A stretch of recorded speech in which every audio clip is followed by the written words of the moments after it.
नमस्कार। आज 28 जुलाई है और इंदौर शहर के तमाम खबरों के साथ हम एक बार फिर आपके बीच आए हैं। दोपहर न्यूज़ का एक विशेष कार्यक्रम है।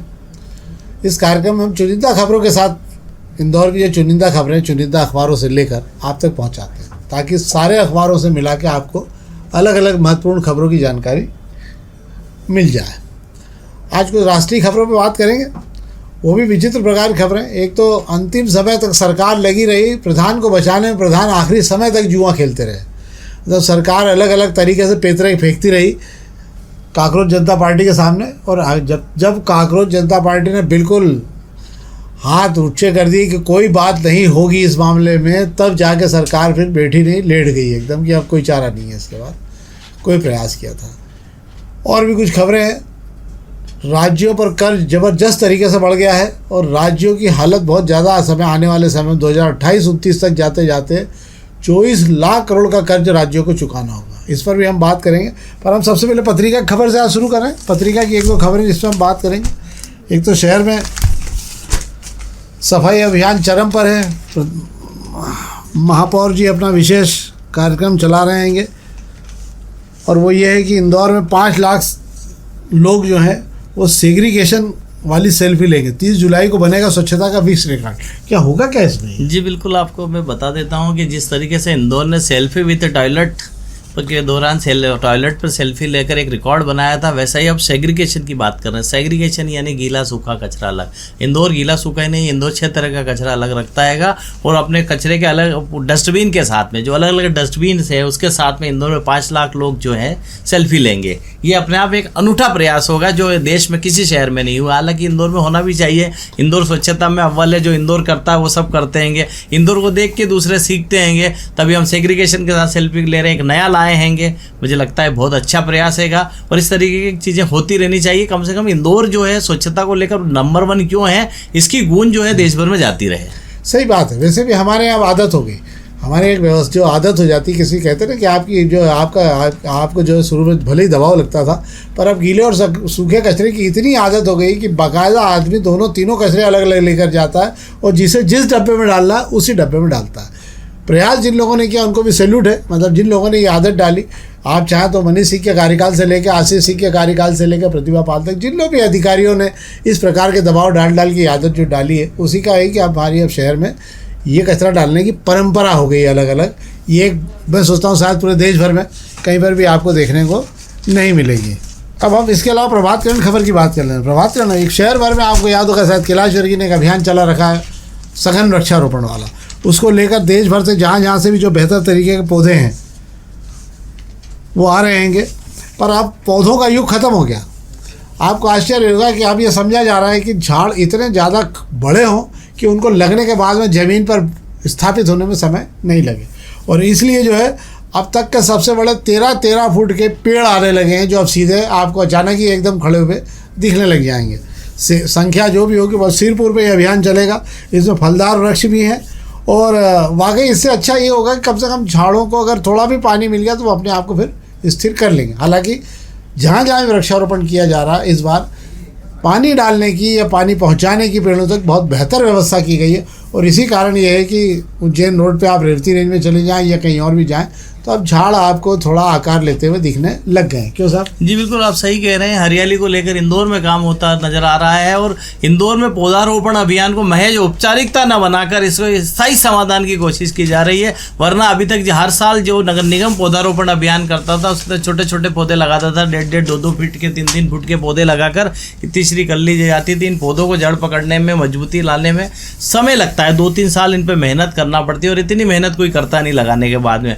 तो तय किया गया है कि क्यों ना बड़े पौधे लगा दिया जाए। बड़े पौधे की बात कर लें, वो पौधे नहीं एक्चुअली पेड़ ही हो गए जो 12 से 13 फीट ऊंचाई के जो आप पौधे लगा रहे हैं। उन पौधों को लगाने का मकसद ही सिर्फ यही है कि उनको लगाने के बाद उन्होंने एक बारिश देख ली तो वे बहुत जल्दी से जड़ पकड़ लेते हैं। आज सिरपुर तालाब पर जो है फलदार पौधे लगाए गए हैं, 13,000 पौधे लगाए गए हैं। इसमें 500 पौधे तो ऐसे बुलाए गए हैं जिनकी ऊंचाई जो है 13 फुट से भी ज़्यादा हैगी। मतलब कुल मिलाकर ऐसा है कि वे पौधे आज लगा दिए आपको जो है 2 महीने बाद आपको ऐसा लगेगा एक जंगल में तब्दील हो चुके हैं। और विदेशों में यही होता है। विदेशों में हमारी तरह छोटे पौधे नहीं लगाते हैं। विदेशों में जहाँ उन्हें जंगल बनाना होता है, जैसे डेन फॉरेस्ट बनाना होता है, बड़े बड़े पौधे लाते हैं, बढ़िया चीज़ खुदाई करते हैं, उनको बढ़िया तरीके से लगाते हैं और 2 महीने बाद नतीजा ऐसे लगता है कि जहाँ 2 महीने पहले खाली मैदान दिखता था वहाँ पर जंगल बनकर तैयार हो जाता है।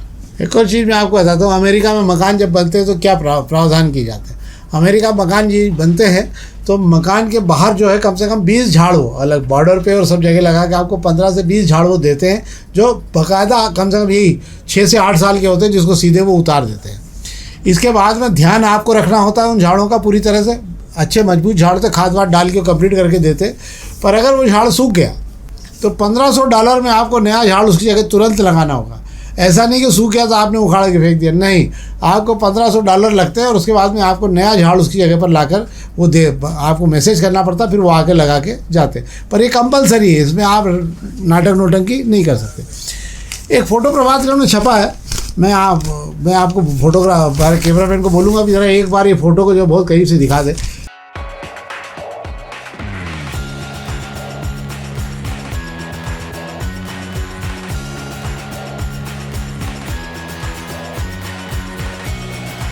ये मरीवादा चौराहे का फ़ोटो है ये, और इस फोटो में विशेषता ये है कि इसके कारण पूरा जो सिग्नल है वो ढक गया। पर ताकतवर लोगों का गोलू शुक्ला की कांवड़ यात्रा कब तक चलेगी? अगले महीने 2 तारीख से 3 तारीख से शुरू होगी। इंदौर में आते आते उसको 4 या 5 तारीख को लगेगी। तो जब तक मुझे लगता है कि शहर भर के अंदर जितने भी यहाँ भी जो लाल और पीली बत्तियाँ, ये तो आपको दिखना बंद हो जाएगी, क्योंकि होर्डिंग अभियान लगने का अभियान तो शुरू हो गया। पर वहाँ जो लोगों की शिकायत है कि सामने दिखता ही नहीं कि लाइट है कहाँ पे हो, सबसे बड़ी बात ये हो रही है। तो अगर ताकतवर है तो आपकी कोई चिंता करने की ज़रूरत नहीं है आपको। अब हम अग्निमाण खबर की बात कर ले रहे हैं। अग्निमाण खबर 1-2 खबरों बात करेंगे। यस, ये भी अच्छी, 24 घंटे में निगम को 350 नई संपत्तियाँ मिल गई। जनगणना के प्रथम चरण में आंकड़ों के आधार पूरे शहर में जांच शुरू की गई थी, और उसके अंतर्गत जो है इस प्रकार जो मतलब जनगणना के बाद में जो लोग अलग रहने लग गए, एक ही मकान में 2 हिस्से हो गए, तो उसके अलग अलग संपत्ति कर खाले होते हैं। अच्छा प्रयास है ये, मुझे लगता है और भी खाते मिलेंगे। क्यों सर? बिल्कुल आप सही कह रहे हैं। शहर में जो जनगणना को लेकर घर घर मकानों की जो गिनती हुई, उसका जो आंकड़ा निकल कर आया, उस आंकड़े को जब नगर निगम के संपत्ति के खाते से मिलान किया जा रहा है तो पता चला है कि कुछ संपत्ति इतना फर्क आ गया है कि संपत्तियाँ अलग, उनके खाते ही नहीं खुलेंगे। इसलिए नगर निगम को भी एक सुविधा हो गई है कि वो डाटा लेकर उन पते पर पहुंचकर मिलान करने के बाद जहाँ खाते ना खुले, अपनी टीम को भेज के खाते खुलवाए जा सकते हैं, और कमाई जो जहाँ से पैसा नहीं मिल रहा था वो भी मिलने लग जाएगा। छोटे छोटे रास्ते हैं कमाई के। नगर निगम को बल्क रास्तों के बजाय इसी प्रकार के छोटे छोटे रास्तों से अपनी आय बढ़ाने का प्रयास करना चाहिए।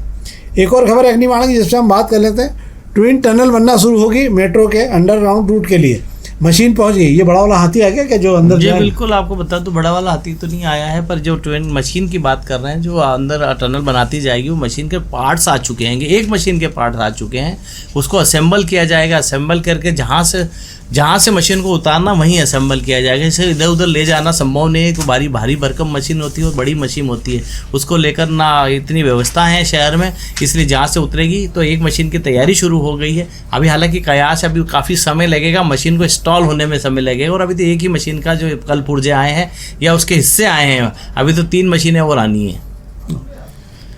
अब हम दोपहर की खबरों की बात कर रहे हैं। दोपहर की खबरों की पहले पेज खबरों की बात करेंगे। हम पहले तो आपको शहर कुछ खबरों की बात करते हैं। 7 माह में शहर में 8000 किलो से ज़्यादा मिलावटी नकली घी बरामद हुई। ये शुद्ध घी के नाम पर जो कारोबार शहर में चल रहा है, इसको लेकर जो जांच अभियान चलाया गया, उसके अंदर 2000 किलो, 2100 किलो, 800 किलो, 600, 400 किलो अलग अलग जगह पर लगातार ये नकली घी मिल रहा है।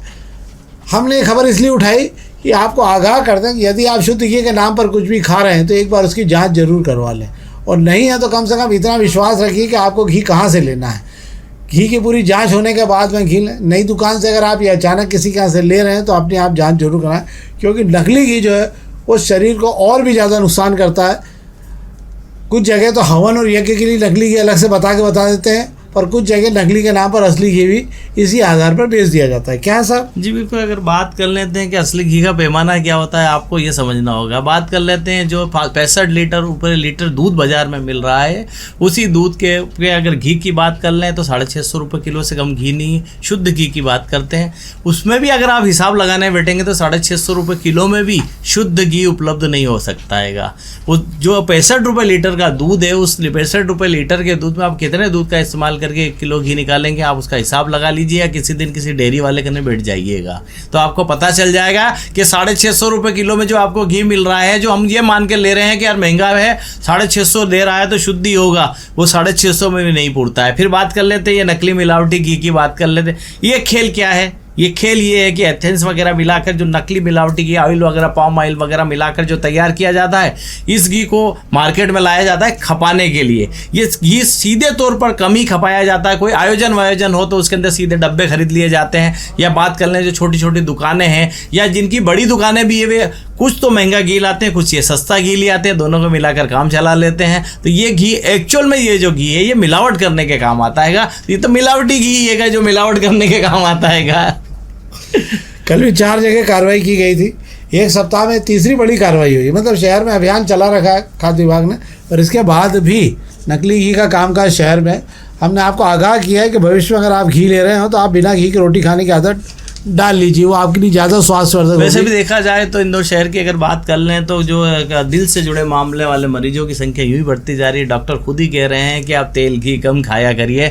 अब घी का की बात कर लें कि किसी घर का घी खाइए। अब घर में आप इतना दूध ही नहीं ले रहे हैं, और दूध लेते तो आपकी कितनी मलाई आती है और मलाई से कितना घी निकालेंगे आप, वो आप समझ लीजिए, और उसी से आप हिसाब लगा लेना कि घी क्या रुपए किलो होना चाहिए। और अगर आपके अगर मलाई जितनी भी निकल रही है उसमें जो घी निकलता वही खा लो, वही आप बहुत आपके लिए, दूसरे की जरूरत नहीं, क्योंकि वो असली घी होता है। प्रधानमंत्री जी ने भी कहा है आपसे कि आप तेल और घी कम खाया करो। आप वो तो वैसे ही बेचारे बिल्कुल भी नहीं खाते हैं, आप कुछ थोड़ा बहुत भी खा रहे हैं तो देख दाख के खाइए, उनका कहना नकली मत खाइए आप। एक और खबर पर हम बात है, लौट रहा है अहिल्या उद्यान का वैभव। ये आपको पुराने आरटीओ बिल्डिंग पर जो काम चल रहा है, ये एक नया पर्यटन स्थल आने वाले 2 से 3 सालों में आपको तैयार होता हुआ दिखेगा। 150 करोड़ रुपए से ये अहिल्या स्मारक बनाया जा रहा है।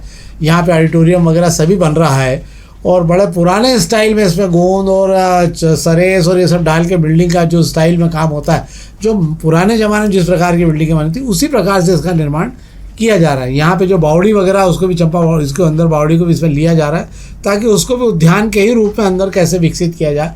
तो मुझे ऐसा लगता है कि हो सकता है कि आने वाले 2 से 3 सालों के अंदर आपको एक और अहिल्या स्मारक के नाम पर बेहतर पर्यटन स्थल भी मिल सकता है। निश्चित रूप से सुमित्रा महाजन जी का प्रयास था, ताई का, जो हमारे लोकसभा अध्यक्ष रही, और उन्होंने कोशिश भी की आखिरी समय तक, अभी तक वो इसके लिए निरंतर लगी रही।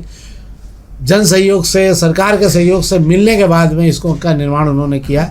शहर अहिल्या बाई को तो याद करते ही करता है, पर सुमित्रा महाजन के इस प्रयास को भी सलाम करता है। क्यों सर? जी बिल्कुल, आप सही कह रहे हैं। वैसे ही पुरानी धरोहर को सहेज कर नहीं रखेंगे तो वे धीरे धीरे खंडर हो जाएगी, और फिर उनको सहेजने की अगर बात करते हैं, हम करोड़ों रुपया लगा रहे हैं तो उसमें काम भी वैसा होना चाहिए कि लगे कि कुछ काम किया गया है। सही बात है। अब हम दोपहर के पहले पेज खबरें बात कर लेना। कुछ खबरें जो बड़ी विचित्र खबरें हैं, कुछ तो खबरें। एक तो आपके लिए जानकारी है ये कि आज दिल्ली के अखबार के बड़े जो अंग्रेजी दैनिक उन अखबारों में छपी ये खबर ही है, और उसी के आधार पर हमने भी ली है कि आखिरी समय तक धर्मेंद्र प्रधान को बचाने की कोशिश सरकार करती रही, क्योंकि सरकार का ये मानना था कि इस्तीफा तो नहीं कराया जाएगा। सरकार ने बहुत मुश्किल से घुटने टेके, जब सरकार की अच्छी समझ में आ गया था कि अब बिल्कुल भी झुकाने का मामला नहीं है। इस बीच में जब राहुल गांधी का, आपको याद होगा कि शायद उन्होंने वहाँ भाषण दिया था प्रधानमंत्री के निवास के बाहर धरने में, कि किसी प्रकार का समझौता स्वीकार नहीं होगा। इसका मतलब उनको भी संकेत मिल गए थे कहीं ना कहीं कुछ गड़बड़ हो रही है।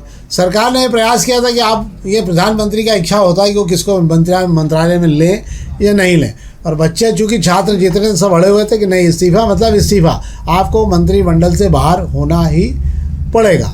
दूसरी तरफ आज भी दिल्ली पुलिस ने तमाम जगहों पर जो है छापेमारी की और कुछ लोगों, छात्रों को पकड़ने का पश्चिम बंगाल में प्रयास किया। इसके विरुद्ध फिर एक बार जो है कांग्रेस जनता पार्टी ने चेतावनी दी कि अगर जरा भी छात्रों के साथ में ये मुकदमे वापस करने का खेल शुरू नहीं किया तो गंभीर परिणाम फिर भुगतना होंगे सरकार को। और इस बीच में एक और खेल कर लिया है, जो 1 करोड़ रुपए देने का आश्वासन दिया था, तो उसमें सरकार का अब कहना है कि हमने पैसे देने का आश्वासन दिया है, अभी कितने दिए जाएंगे उसको लेकर कोई भी निर्णय नहीं हुआ है। तो अब लग रहा है ऐसा कि जो CJP की आप मांगे थी उसमें अब नए नए पेच धीरे धीरे उगने लगेंगे। एक और खबर जिस पर मैं आपकी जानकारी देता हूँ केवल में, 24 लाख करोड़ रुपए 4 साल में अब अगले 4 सालों में राज्य सरकारों को देने हैं। जो अलग अलग राज्य सरकारें बहुत तेज़ी से कर्ज उठा रही हैं उनका अब उनके चुकाने का समय आने वाला है। जिन्होंने 10 साल पहले से ये अभियान शुरू किया था हर महीने 2000, 3000, 1000, 2000 लेने का, अब उनके समय अवधि खत्म हो रही है। इसीलिए आपको याद होगा शायद कि अभी जो भी सरकारें कर्ज दे रही हैं, मतलब जो भी सरकारें कर्ज ले रही हैं या RBI से जो कर्ज मिल रहा है, उसके पीछे एक लॉजिक ये हो गया कि अब RBI जो बैंक है वो कहती है कि आप ब्याज पहले दे दो, मतलब ब्याज आपको अभी देना पड़ेगा, मूल आप बाद में चुकाते रहना, और उसकी किस्तें कर दी कि आपको 6-6 महीने में हर हाल में ब्याज की किस्तें चुकानी पड़ेगी। तो सरकारों की स्थिति है कि अब सरकारों पर भरोसा रहा नहीं और महंगी दरों पे सरकार को कर्ज उठाने पड़ रहे हैं। तो 4 से 5 राज्य ऐसे हैं गुजरात सहित जिन पर सर्वाधिक कर्ज का बोझ है, और इनको कर्ज जो है 24 लाख रुपए करोड़ का कर्ज तो केवल इन्हीं लोगों के चुकाने का। इसके अलावा जिनके नाम है आपको बता देता हूँ मैं, तमिलनाडु, महाराष्ट्र, गुजरात और उत्तर प्रदेश, इनके कर्ज चरम पे पहुँच गए, बिल्कुल चरम की स्थिति में आ गए। और बाकी राज्यों में आंध्र प्रदेश, बिहार, हरियाणा, कर्नाटक, राजस्थान सहित पश्चिम बंगाल सहित इनके भी कर्ज जो हैं वो 1 से 2 लाख करोड़ रुपए के लगभग पुनर्भुगतान में आ रहे हैं। मतलब आप ये मान लीजिए कि 4 राज्यों को तो 6 लाख करोड़ के लगभग जाएंगे, पर इनको भी अब हर साल में 1 से 2 लाख करोड़ रुपए की देने की स्थितियाँ आने वाले समय में आ रही हैं। कहाँ से ये कर्ज चुकाएंगे इसका तो नहीं, पर ये जरूर तय है कि आने वाले समय में सरकार बिजली से लेकर परिवहन से लेकर तमाम जगह आपको टैक्स लगाती हुई दिखेगी। क्यों? क्योंकि हमारी और आपकी जेब से ही ये तमाम पैसा जाना है। जो मध्यम श्रेणी परिवार हैं उन्हीं की जेब से सारा पैसा दिया जाना। तो जो रेवड़ियाँ बांटी जा रही है वो आपके सौजन्य से बांटी जा रही, तो इस बात को लेकर आप खुश हो सकते हैं कि मेरे सौजन्य से गेहूँ चावल बढ़ रहा है। तो ये तो कार्यक्रम था जो हमने आपको आज के कार्यक्रम में जानकारी दी। हमारा आग्रह इस कार्यक्रम को लाइक करिए, सब्सक्राइब करिएगा, और एक बार फिर बहुत बहुत धन्यवाद।